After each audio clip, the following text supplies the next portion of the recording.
그렇습니다. 여러분이 멘토를 할 수 있는 기회가 있다면 가능하면 하시기를 추천드려요. 거기에 대한 이유를 좀 말씀을 드려볼게요. 저는 기업 강의를 주로 하기 때문에 기업 중심으로 말씀드려볼게요. 보통 제가 강의를 진행할 때 멘토분들에게 먼저 물어보는 게 있어요. 멘토가 돼서 좋은 점이 있습니까? 라고 물어봅니다. 그러면은 처음에는 교과서적인 답이 나와요. 멘토 해보니까 나를 돌아볼 수도 있고 내가 육성한 어떤 이런 것들도 있을 수 있고 이런 얘기들을 하시거든요. 진심이에요. 진심으로 그렇게 얘기를 하시는데 문제는 그렇지 않은 분들도 많이 이제 끌려와서 앉아 있는 경우가 생각보다 있습니다.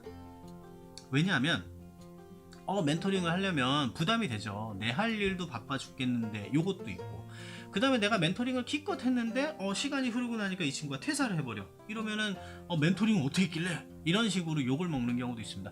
저는 그럼에도 불구하고 멘토링에 관심을 가져보시라라고 얘기를 하는데요. 자, 한번 봅시다. 냉정하게 봅시다. 멘토링 제도는요, 회사 입장에선 유익이 있죠. 맞습니까? 왜냐하면 회사는 멘토링에 대한 필요가 있어요. 예를 들면 국내사 같은 경우는요, 특히 제조업 같은 경우가 많은데 신입사원 조기 전력화예요. 신입사원을 빨리 일을 잘할 수 있도록 만들어주는 겁니다. 이게 있고요.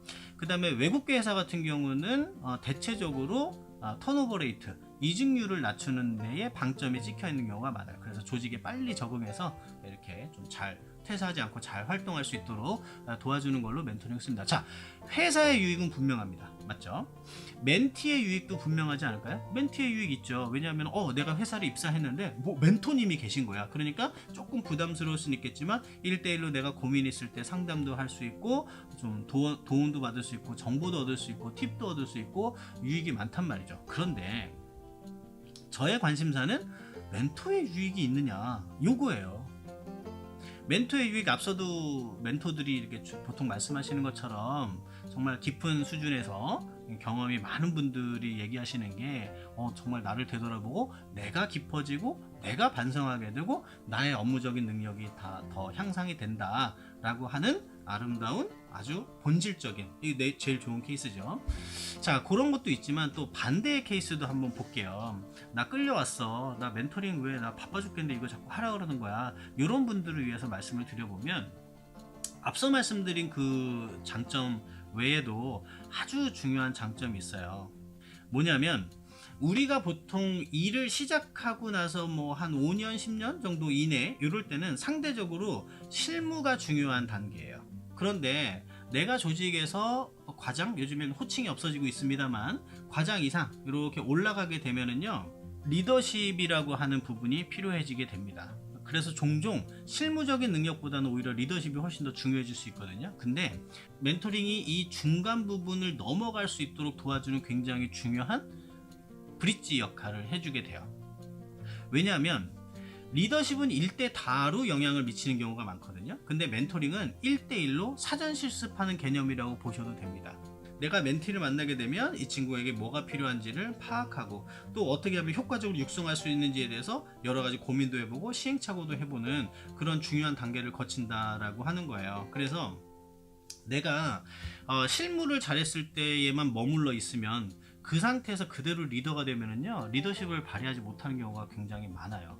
승진자 교육 같은 걸 받으면은 거기에 리더십에 대한 부분도 많이 들어가 있는데, 물론 좋은 교육이지만은 그게 내가 경험치가 충분히 없으면은요, 이게 아는 만큼 실행이 안 되는 경우가 많아요. 근데 멘토링 같은 경우는 매우 실질적이죠. 내가 교육을 받기도 하고, 저 같은 이제 외부 강사가 가서 교육을 해드리기도 하니까 교육을 받고 그 다음에 실제로 멘티와 경험을 다양하게 해볼 수 있다는 겁니다. 그거를 회사에서 제도적으로 해준다는 것은 좀 귀찮을 수는 있겠지만 나의 리더십 역량을 갖추는데, 즉 나의 경력 개발을 하는 데 있어서 굉장히 좋은 기회다라고 하는 걸 기억을 해주시면 좋겠습니다. 그리고 여담이지만 하나 더 있어요. 멘토로 선정되신 분들이 보통 자녀가 있는 케이스가 좀 있으세요. 나이가 좀 있다 보니까. 그래서 제가 실제로 그렇게 말씀을 드리거든요. 이 멘토링 프로그램이라고 하는 게 부모 교육하고 거의 80% 이상 컨텐츠가 일치해요. 좋은 부모가 되기 위한 교육이라는 거예요. 그래서 미혼이신 분들한테도 제가 이렇게 설득을 해요. 당신들이 언젠가는 결혼을 하고 아이를 낳을 수도 있다, 아닐 수도 있겠지만, 근데 그런 경우에 당신의 소중한 자녀를 멘토링 형식으로 이렇게 이끌어낼 수 있는 역량을 지금 훈련하고 경험하는 것이다. 얼마나 좋아요. 멘티가 나의 어떤 자녀 육아에 대한 사전 연습을 시켜주는 개념이라고도 볼 수 있잖아요. 그래서 여러분에게 멘토가 될 기회가 주어진다면 여러분의 경력 관리, 리더십이죠. 그리고 여러분의 소중한 자녀를 교육한다라는 현실적인 이유를 고려해서라도, 좀 귀찮고 힘들 수 있겠지만 멘토링은 적극적으로 volunteer 지원해 봅시다. 그렇게 말씀을 드려봅니다.